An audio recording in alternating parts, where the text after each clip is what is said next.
suis un peu ému ce soir. Donc, bon, dès que Mathias nous a eu l'accident, c'était une évidence pour nous, le Stade Bagnérais, de venir l'aider, de venir aider ses parents.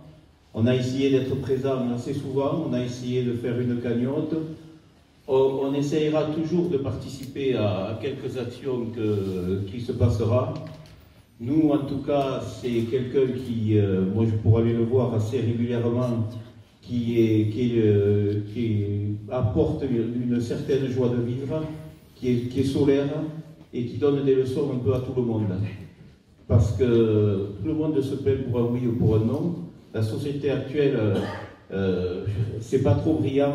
Quand je vois ce qu'arrive à faire Mathias et d'autres personnes, parce que je vois d'autres personnes sur des fauteuils roulants ou d'autres personnes qui luttent contre la maladie, c'est des leçons de courage qui nous donnent à tous. Alors plutôt que de se plaindre de tout, essayons au moins de rester humbles. Et on parle de citation. Il y a une citation qui dit quand la parole cesse, la violence progresse. C'est à prendre en compte parce que dans la société, là, c'est catastrophique. Donc profitons de ces bons moments, parce que je crois que pour Mathias et pour toutes ces personnes-là, c'est de bons moments. Aidons-les, faisons le maximum.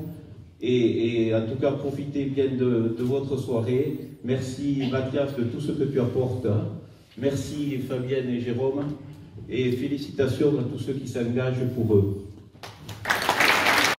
Les parents de Mathias m'avaient contacté au départ pour me parler, enfin pour qu'on discute des problèmes matériels. Et quand j'écoutais la vidéo tout à l'heure où Mathias intervenait, il m'est revenu pas mal d'images en mémoire. Je ne vais pas vous raconter ma vie parce que ce soir on est là pour Mathias.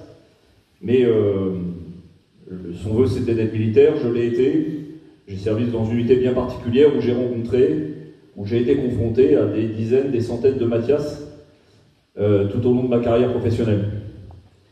Et quand je suis devenu sous-préfet, il y a un message que je répète régulièrement, c'est la vie est un combat et tous nos actes ont des conséquences.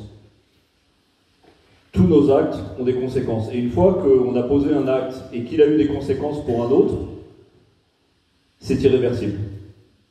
La médecine peut faire plein de choses, il peut y avoir des progrès, mais on a bouleversé des vies, on a modifié des vies, on a bouleversé des parents, on a bouleversé des frères, des sœurs, des camarades de classe. Et ce soir, et peut-être derrière l'association Courage Mathias et tous les gens qui sont là, je voudrais que chacun, en sortant, se dise qu'il va faire une chose toute simple. Dans tout ce qu'il fait, il va respecter les règles. J'ai joué au rugby, combien de fois à mon niveau, j'étais un tout petit niveau, donc on ne poussait pas les mêlées. On vous dit les mêlées sont simulées, puis il y a toujours deux ânes dans les 90 kilos qui se mettent à pousser. C'est rigolo. Voilà, on se dit on est costaud, on peut presque jouer au 15 de France parce qu'on a des rêves de grandeur, mais parfois on se fait très mal. Il y a des règles, c'est le code de la route. Moi j'avais une jeune fille comme ça, tétraplégique, la veille de son bac, la veille d'apprendre qu'elle était prise à l'Opéra Garnier dans le corps de ballet, et qui était à plat dos sur son lit, à attendre que ses camarades viennent la voir. Là aussi, celui qui roulait à 3 grammes et qui lui est rentré dedans, il aurait mieux fait de rester dans sa boîte et de ne pas prendre sa voiture. On ne dit pas aux gens qu'il ne faut pas boire, on ne dit pas aux gens qu'il ne faut plus rien faire. De toute façon, il nous arrivera des choses et on finira tous par mourir. Mais pour moi, c'est essentiel que ce soir, tous les gens qui sont là, et puis ils répètent aux autres. Parfois, c'est un peu ringard de respecter les règles. Mais quand je vois Mathias, je me dis que c'est pas du tout ringard, et respecter les règles, c'est sans doute un métier d'avenir. La deuxième chose, on l'a dit tout à l'heure, moi je pense aux parents, quand on s'est vu, enfin je ne trahis aucun secret, mais à la fin de l'entretien, j'étais soucieux pour Mathias, mais j'étais aussi soucieux pour ses parents. Et ce que j'ai dit aux parents, c'est il va falloir lancer des choses, il y a l'immédiateté, mais Mathias, il va avoir besoin de soutien, et les parents vont avoir besoin de soutien, pas demain, pas après-demain, mais dans les 15, 20, 30, 40, 50 prochaines années, avec des hauts et des bas, parfois des gros bas, parfois des grandes joies. Et je pense que c'est important que ce soir, en fait, on prenne cet engagement. Moi, j'ai perdu un camarade dans un accident de moto. Ça a été difficile, très dur pour tout le monde. Et quand on a vu ses parents, Enfin, moi j'avais 30 ans, on ne savait pas trop quoi leur dire. Enfin, on leur dit on est de tout cœur avec vous, c'est terrible, voilà, c'est une perte. Et les parents, on a fait le vœu d'aller chacun, tous ses camarades, d'aller les voir au moins une fois par an.